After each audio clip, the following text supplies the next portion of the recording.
नमोऽस्तुते व्यासविशालबुद्धे फुल्लारविन्दायतपत्रनेत्र येन त्वया भारततैलपूर्णः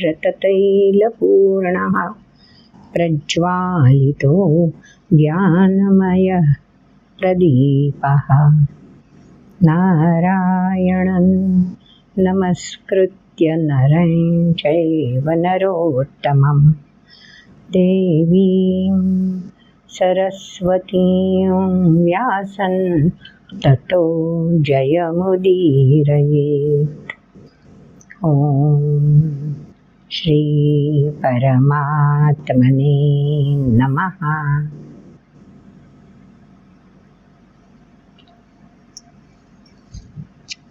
चौदहवें अध्याय की ये विशेषता है कि अनादि प्रकृति को नश्वर साकारता से जोड़ने वाले है कौन, इसके बारे में 14वें अध्याय में बता दिया है विस्तार से। तो अब हमारी भी समझ में आ गया। 13वें अध्याय में जिस प्रकृति को अनादि बोला है, पुरुष भी अनादि है, मतलब परमात्मा अनादि है, प्रकृति भी ऊर्जा ही है, तो वो भी अनादि ही है। तो इस प्रकृति को साकारता प्रदान करने वाले और प्रकृति के माध्यम से पुरुष को भी जोड़ लेने वाले महत्वपूर्ण घटक है कौन। तो 14वें अध्याय का नाम ही है गुणत्रय विभाग योग। तो त्रय मतलब तीन गुण हैं जो प्रकृति को अनादि से साकार नश्वरता की ओर ले जाते हैं। तो त्रिगुणों का प्रभाव ऐसा है, तो इनके बारे में जानना ज़रूरी है ना। तो 14वें अध्याय में भगवान ने इन्हीं के बारे में सब विस्तार से सब कुछ बता दिया है। त्रिगुणों के नाम तो आपको परिचित हो चुके हैं, सत्वगुण, रजोगुण और तमोगुण। तमोगुण जो है वो जब भी घटक पैदा होता है, उत्पन्न होता है, तब तमोगुण प्रभावी रहता है हर एक घटक में। तो तमोगुण अज्ञानता से जुड़ा हुआ होता है, इसलिए अज्ञानी व्यक्ति को कभी भी खुद के बारे में, खुद की क्षमता के बारे में कुछ भी पता नहीं होता। आजू बाजू में जो कुछ भी है वो सब समान ही दिखते हैं। तो तमोगुण जड़ता से जुड़ने वाला होता है। लेकिन बाकी दो गुण भी साथ में हैं, रजोगुण भी है और सत्वगुण भी है। प्रकृति इन तीनों को साथ में लेकर ही शरीर बनाती है। तो काया, देह, तनु, शरीर मानव का जब बन जाता है तो ये त्रिगुणों का प्रभाव अपने आप प्रकट होने लगता है, क्योंकि इंद्रियों का सहारा उन्हें मिल जाता है। तो इंद्रिय जो है वो इन त्रिगुणों से भली भांति परिचित होते हैं और कौन सा गुण कब प्रभावी बनाएं इसके लिए सहकार करते हैं। तो ये सहकार्य जो होता है वो इंद्रियों का रहता है। तो कैसे? क्योंकि इंद्रिय जो है वो बाह्यमुखी है, बाह्य सृष्टि से वो जुड़े हुए हैं। तो बाह्य सृष्टि में जो कुछ भी है वो स्वीकार करना, स्वीकार करने पर चाह उत्पन्न करना, कहाँ? मन में और बुद्धि में। तो एक बार चाह, कामना, अपेक्षा उत्पन्न हो चुकी, बस चक्रवत बाकी के गुणों का प्रभाव शुरू हो जाता है। तो कौन सी कामना पनपने दे और कौन सी वैसे ही सब्सिडाइज करे, इसके बारे में निर्णय करने के लिए हमारे पास, सिर्फ मानव के पास बुद्धि है, जो दो गुट में विभागत है। एक है विवेक बुद्धि और दूसरी अविवेकी बुद्धि। तो अनायासी विवेक बुद्धि भी काम करने लगती है, जबकि अविवेक बुद्धि भी उसी के साथ काम करने लगती है। तो जब उत्पन्न होते वक्त तमोगुण प्रभावी रहता है, अज्ञान मतलब जड़त्व से व्यक्ति जुड़ी हुई होती है, तो कोई विशेष चाह, अपेक्षा, आकांक्षा नहीं रहती। इसलिए बाह्य सृष्टि से भी विशेष कोई अपेक्षा, विशेष कोई चाह नहीं पैदा होती। तो जो भी स्थिति है वही अच्छी है, ऐसा तमोगुण व्यक्ति को महसूस कराता है। तो अब तमोगुण समझ में आ गया। अज्ञानजन्य स्थिति का प्रतिनिधि है तमोगुण।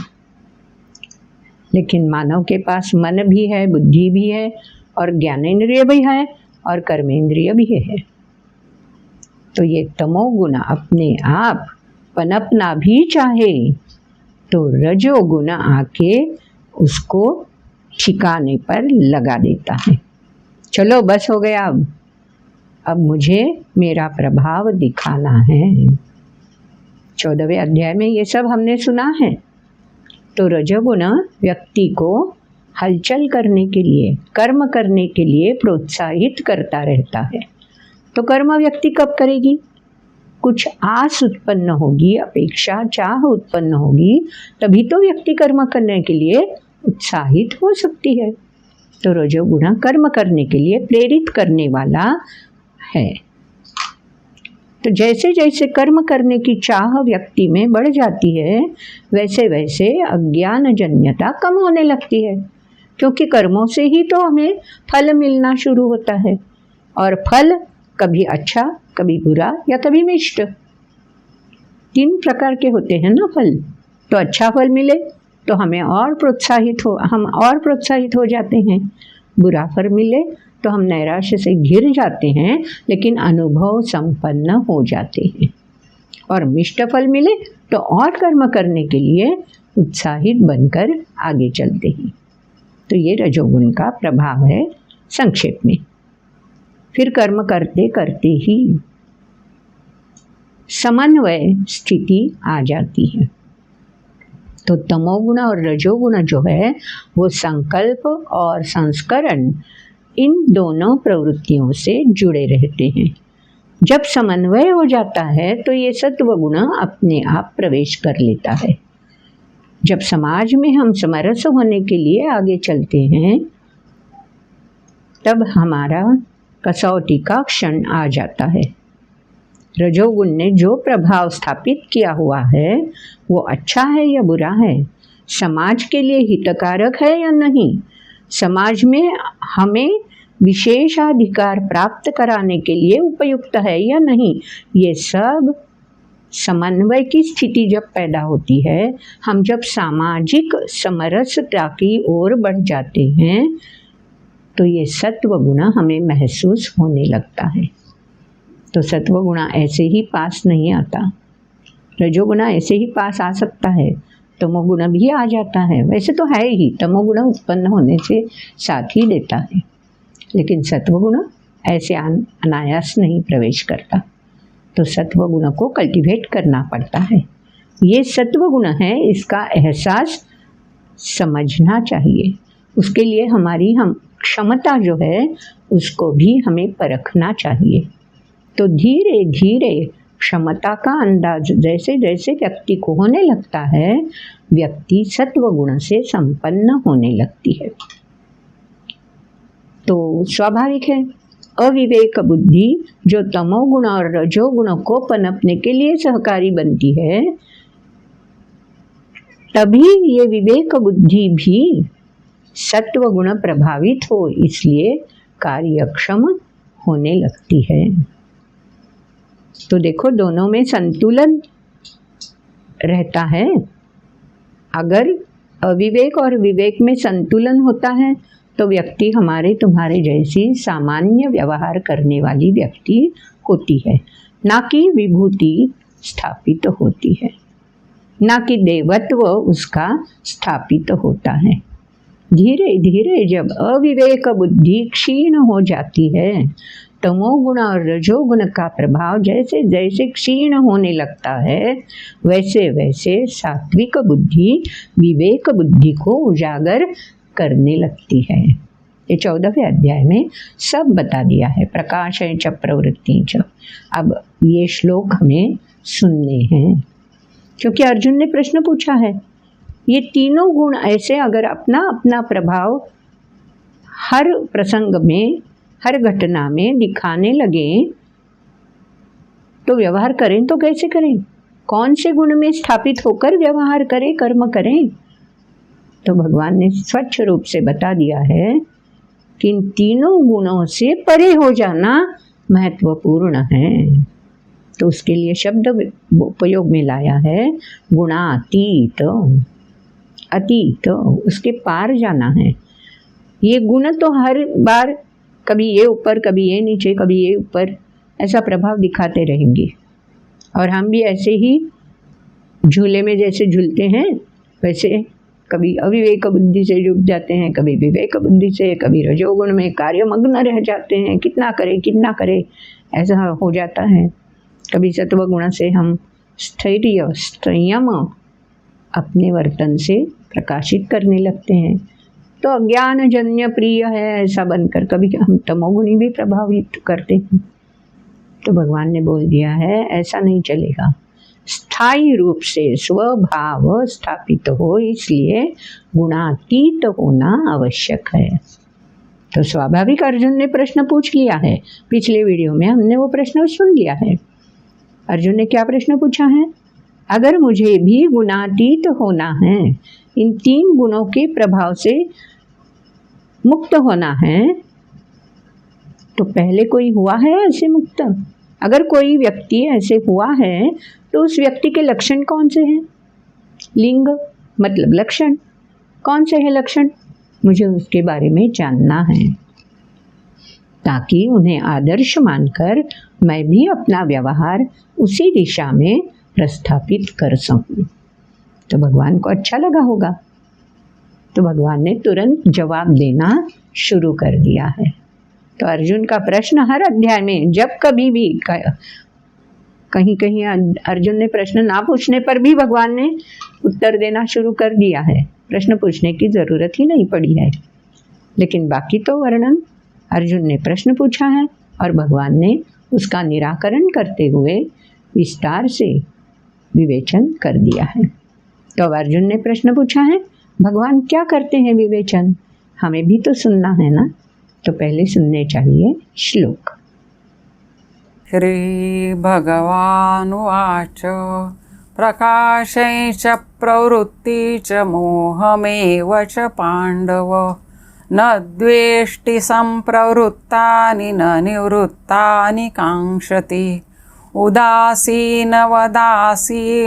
गुणैर्यो न विचाल्यते गुणावर्तन्त इत्येव योऽवतिष्ठति नेङ्गते समदुःखसुखस्वस्थः समलोष्टाश्मकाञ्चनः तुल्यप्रिया प्रियो धीरस्तुल्यनिन्दात्मसंस्तुतिः मानापमानयोस्तुल्यस्तुल्यो मित्रारिपक्षयोः सर्वारम्भपरित्यागी गुणातीतः स उच्यते माञ्चयो व्यभिचारेण भक्तियोगेन सेवते सगुणान् समतीत्यैतान् ब्रह्मभूयाय कल्पते ब्रह्मणो हि प्रतिष्ठाहममृतस्याव्ययस्य च शाश्वतस्य च धर्मस्य सुखस्य एकान्तिकस्य च। ॐ तत्सदिति श्रीमद्भगवद्गीतासु उपनिषत्सु ब्रह्मविद्यायां योगशास्त्रे श्रीकृष्णार्जुनसंवादे गुणत्रयविभागयोगो नाम 14 श्लोक तो हमने सुन लिए। सब श्लोक सुनने पर ये महसूस होता है कि हर श्लोक में द्वंद्व के बारे में भगवान बोले जाते हैं।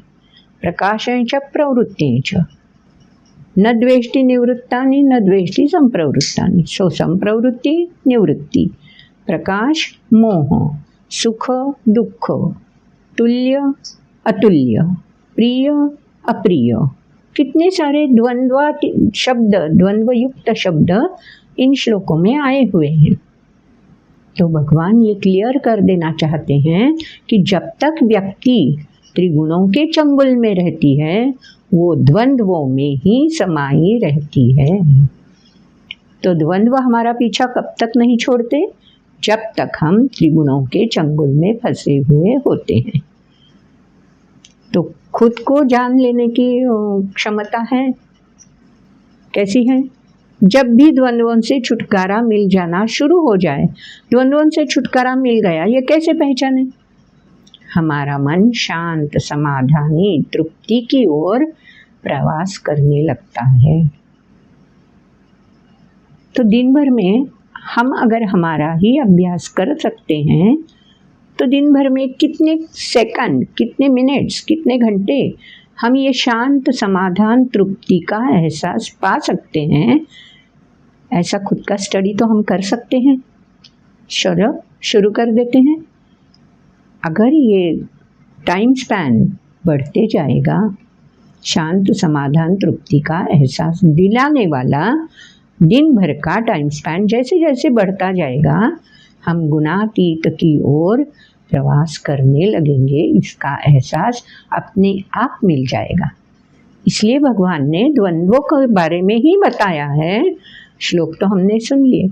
उदासीन वदासीनो गुणैर्यो न विचाल्यते गुणावर्तन्त इत्येव यो तिष्ठति न इंगते।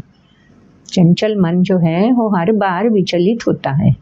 कभी वो उदासीन रहने को, तटस्थ रहने को प्रयास करता है, तो कभी नहीं, इस घटना से मैं जुड़ चुका हूँ तो इस घटना में मैं पूरी तरह से डूब जाता हूँ, लिप्त हो जाता हूँ।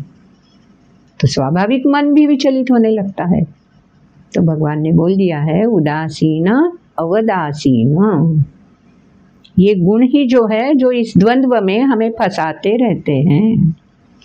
तो जो व्यक्ति ये जानकर कि ये गुणों का प्रभाव है तो उससे मुझे कुछ लेना देना नहीं है, मैं हर क्षण उदासीनवत ही आचरण करता रहूं। तो जिस व्यक्ति को ये मर्म पता चल जाए और आचरण से प्रतिबिंबित होने लगे, वो व्यक्ति न इंगते, उसका मन छोटे छोटे घटनाओं से जो हमारे मनस्थिति पर प्रभाव डालती हैं, ऐसी घटनाओं से विचलित नहीं होती है। आगे चलकर फिर हमारे परिचित शब्द जो है, परिचित भावनाएं जो हैं, उनसे हमें भगवान ने जोड़ दिया है। अगले श्लोक में हमने क्या सुना? सम दुःख सुख स्वस्थ समलोष्टाश्म कांचनः। समलोष्टाश्म कांचनः, ये पूरा का पूरा शब्द 6ठे अध्याय में भी हमने सुन लिया है। और वो अध्याय का नाम है आत्म संयम योग। आत्म मतलब मेरा मन इतना बलवान होना चाहिए कि वो संयमित रहे, वो बाह्य इंद्रियों से आई हुई चेतनाओं से ना जुड़ सके, उनके आधार पर मन में हर किस्म की कामनाओं को ना लहराने दे। तो कामनाएं किस प्रकार की होती है? काम, लोभ, मोह। तो अश्म लोष्ट कांचन, कांचन का मोह नहीं व्यक्ति टाल सकती। लोष्म मतलब दूसरा कोई अरे थोड़ी सी बात कह दी थोड़ा सा प्रभाव डालने की कोशिश दी, बस ये व्यक्ति आधीन हो जाती है, उसकी आगोश में आने लगती है। आगोश में मतलब व्यक्ति की आगोश में नहीं जाना है, देह का देह से मतलब नहीं है, विचारों की आगोश में अनायासी लिप्त होने लगती है। आज के समाज में ये भय बहुत सारा बढ़ चुका है ना। व्यक्ति अपने विचारों से प्रेरित करने के लिए कैसे कैसे लुभावने बोल बोल जाती है, और जो गुणों से लिपटी हुई व्यक्ति है, गुणों में लिप्त हुई व्यक्ति है, वो ऐसे प्रभावी भाषण सुनकर कब उसकी चंगुल में फंस जाती है पता नहीं चलता। युवकों में तो ये डर बहुत सारा रहता है, क्योंकि युवकों के लिए रजोगुण बहुत प्रभावी रहता है। ऐसा करना चाहिए, वैसा करना चाहिए, ये मैं करूँगा, वो करूँगा, और ऐसा लगता है ऐसे प्रभावी बोल सुनकर कि हाँ, इनके साथ मैं अगर रहूं तो मैं जो चाहता हूँ वो मैं कर सकूँगा। फिर धीरे धीरे व्यक्ति उसके पीछे चलने लगती है, उसके विचार अपनाने लगती है, और जब बहुत आगे चलकर पता चलता है कि अरे नहीं, ये विचार तो मेरी स्वभाव से मेल नहीं खाते,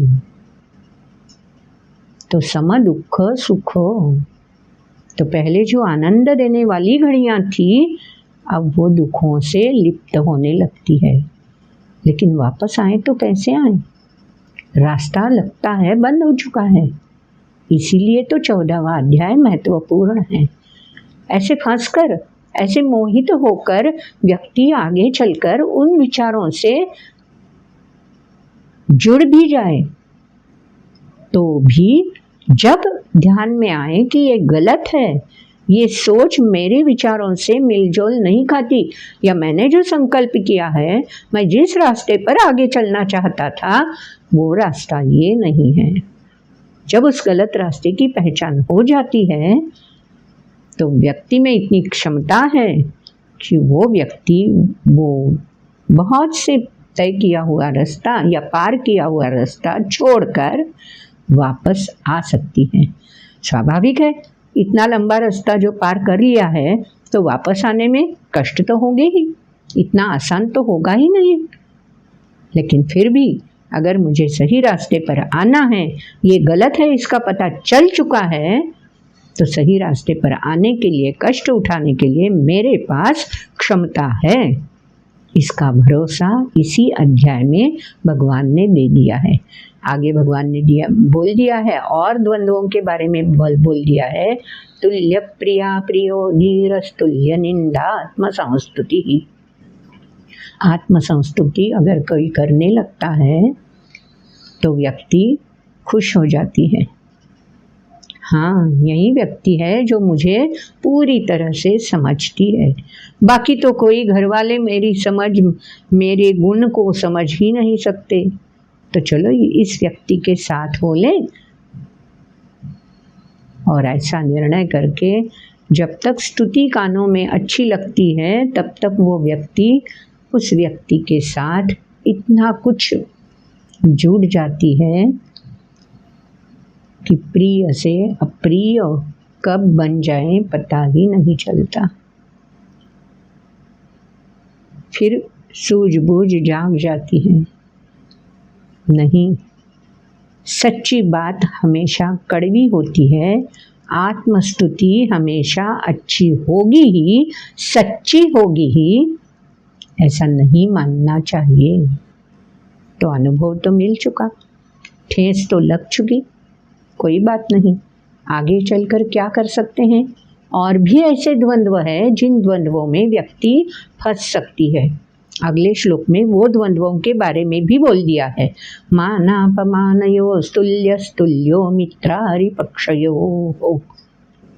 अगर कोई मित्र आकर अच्छी सी सलाह दे दे, लेकिन वो हमें उस वक्त अच्छी नहीं लगती, पसंद नहीं आती, तो वो मित्र हमारे लिए क्षणिक शत्रु भी बन जाता है। अवमानजनक लगता है हमें मित्र की ही बात।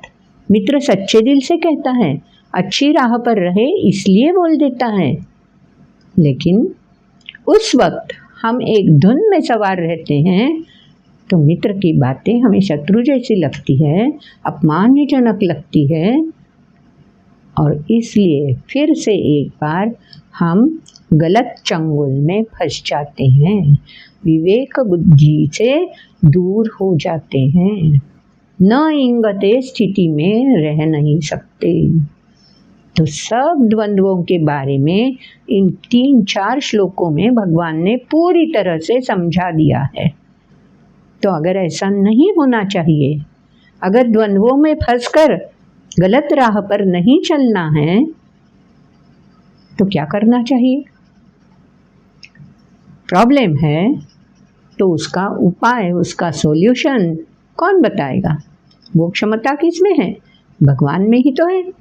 तो भगवान ने आगे चलकर 2 श्लोकों में ऐसी स्थिति में, ऐसे द्वंद्वों में फंसने वाली व्यक्तियों के लिए कैसी खबरदारी बरतनी है, इसके बारे में बता दिया है।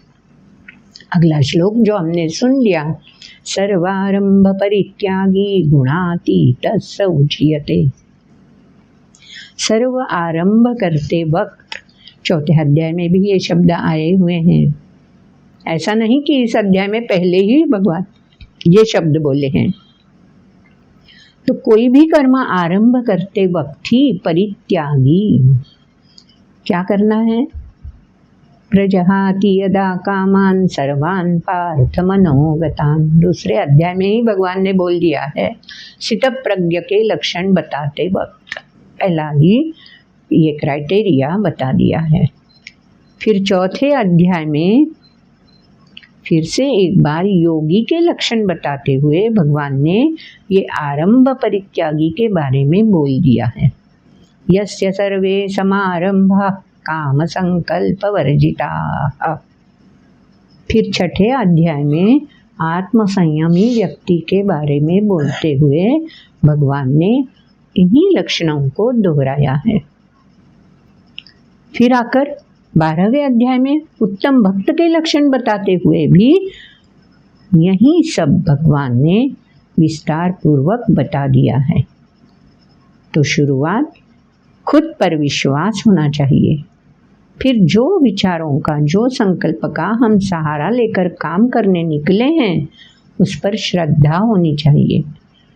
फिर श्रद्धा से काम करते वक्त कभी कभी ऐसे प्रसंग, ऐसे व्यक्ति मिल जाते हैं जिससे हमारी श्रद्धा डोल मडोल हो सकती है। तो दृढ़ता से निष्ठा की ओर बढ़ना चाहिए, और निष्ठा से जब हम काम करने लगे तो सर्वारंभ परित्यागी अपने आप हो जाते हैं। कैसे? क्योंकि दृढ़ता से सिर्फ संकल्प निभाना है। फलस्वरूप मुझे सिद्धि मिले या असिद्धि मिले, उसके बारे में विचार करने के लिए मेरे पास समय ही नहीं बचता। बस चलते चलो चलते चलो चलते चलो। आज़ाद हिंद सेना से जुड़ा हुआ हर सैनिक इसी विचार से चलता था ना। तभी तो स्वतंत्रता मिले या ना मिले, मुझे तो कदम कदम मिलाए जा, आगे ही बढ़ते जाना है। बस इस दृढ़तापूर्वक संकल्प से जुड़ी हुई व्यक्ति अनायासी समाज में घुल मिल जाने पर भी दृढ़ता को छोड़ती नहीं। जो निश्चय किया हुआ है, जो ध्येय संकल्पित किया हुआ है, उसी रास्ते पर चलना है, चाहे रोड़े अटकाए जाए, चाहे कितने भी अटकाव करने वाली व्यक्तियां जुड़ जाए, या कोई चलो मैं भी तुम्हारे साथ हूँ बोलने वाले, धीर बटोर कर देने वाले व्यक्ति जुड़ जाए। हर क्षण में संकल्पित, दृढ़तापूर्वक ध्येय संकल्पित होकर प्रवास करने वाली व्यक्ति बाकी सब काम को, क्रोध, लोभ, मोह, लोष्ट, अश्म, कांचन, इनसे अपने आप परे हो जाती है, परित्यागी। तो ऐसी व्यक्ति जब लक्षणों से प्रचित होने लगे तब उस व्यक्ति को गुणातीत बोलते हैं। तो अर्जुन को बोला है भगवान ने, ढूंढो तुम्हारे सहवास में जो भी व्यक्ति है उनमें है कोई व्यक्ति ऐसी जो सर्वारंभ परित्यागी बन चुके हैं, उसको कोई कामना मोह में डालती नहीं है, कोई कामना पूर्ति के लिए वो प्रवास नहीं करती है, या मुझे ये ही पाना है, ममत्व अहंता तृप्त करने के लिए काम करती है। ऐसी जो भी व्यक्ति मिले उसको छोड़ दो, वो गुणों से लिप्त है, ये जान लो। और अगर कोई व्यक्ति ऐसी मिल जाए जो इन सब से परे हैं तो समझ लो वो व्यक्ति गुणातीत है। तो खुद ही परिचय करा लो ऐसे व्यक्तियों से, क्योंकि समाज में रहने वाले, समाज के साथ होने वाले तुम ही तो हो। आगे चलकर भगवान ने और एक उपाय और एक सॉल्यूशन बता दिया है गुणातीत होने के लिए, जो व्यक्तियों से आचरण में लाया जाता है और तुम भी ला सकते हो, ऐसा अर्जुन को बोल दिया है। मायचयो व्यभिचारेण भक्ति योगेन सेवते सगुणान समतीत्यैतान ब्रह्म भूयाय कल्पते। हर कोई व्यक्ति उस रास्ते को अपना सकती है, हर कोई व्यक्ति गुणातीत हो सकती है। सिर्फ और सिर्फ उसे क्या करना है, अव्यभिचारेण भक्ति, विचलित न होने वाली भक्ति, मतलब ध्येय निष्ठ समर्पण वृत्ति, बस वो अंगीकारनी चाहिए। ऐसा जो कोई व्यक्ति कर सकती है वो ब्रह्म भूयाय कल्पते, शाश्वत समाधान का, शाश्वत तृप्ति का एहसास पा सकती है। तो खुद भगवान ने ये बोल दिया है। और आगे चलकर ऐसा क्यों प्राप्त कर सकती है, ब्रह्म भूयाय कल्पते बोल दिया है ना, तो मेरी ओर ही वो आ जाती है, मेरी पहचान उसको अपने आप होने लगती है। ब्रह्म भूयाय कल्पते का मतलब यही है। तो क्या उसको एहसास होने लगता है, अंतिम श्लोक में ये भगवान ने बता दिया है। ब्रह्मणो हि प्रतिष्ठा हम अमृतस्या व्ययस्य च शाश्वतस्य च धर्मस्य सुखस्य एकांतिकस्य च। चिंतन मनन करने पर ब्रह्मणः मतलब ऋषि मुनियों ने ये उपाय वेदों में बता दिया है। वेद जो भगवान का निश्वास है, जो ब्रह्मदेव के अनायासी निश्वास से ऋषि मुनियों के द्वारे सृष्टि में वेद बनकर, ग्रंथ बनकर आए हुए हैं, जो भगवान व्यास जी ने हमारे तक पहुँचे, इसके लिए संपादित किए हुए हैं। तो उसमें क्या लिखा है, ये ब्रह्मभूत होने वाली व्यक्ति को कैसा एहसास होता है, जो शाश्वत है, जो सुख देने वाला है, मतलब तृप्ति समाधान का एहसास दिलाने वाला है, जो धर्म कर्म क्या है ये समझाने वाला है। यही आगाज अपने आप व्यक्ति को हो जाता है। तो 14वें अध्याय में अंतिम श्लोक में भगवान ने बता दिया है कि त्रिगुण अपना अपना प्रभाव जुटाते रहते हैं, इसलिए अनादि प्रकृति भी साकार बन जाती है और नश्वरता की ओर प्रवास कर सकती है। इसलिए सृष्टि में जो भी व्यक्त है वो नश्वर है, लेकिन है कैसे बना हुआ, प्रकृति और पुरुष के सानिध्य से। तो प्रकृति भी अनादि है, पुरुष भी अनादि है, वो तो नश्वर है नहीं, लेकिन ये त्रिगुण जो है ना, वो ऐसा जाल बिछाते हैं कि ये अनादि प्रकृति को नश्वर रूप से व्यक्त होने का अनुभव दिलाती है।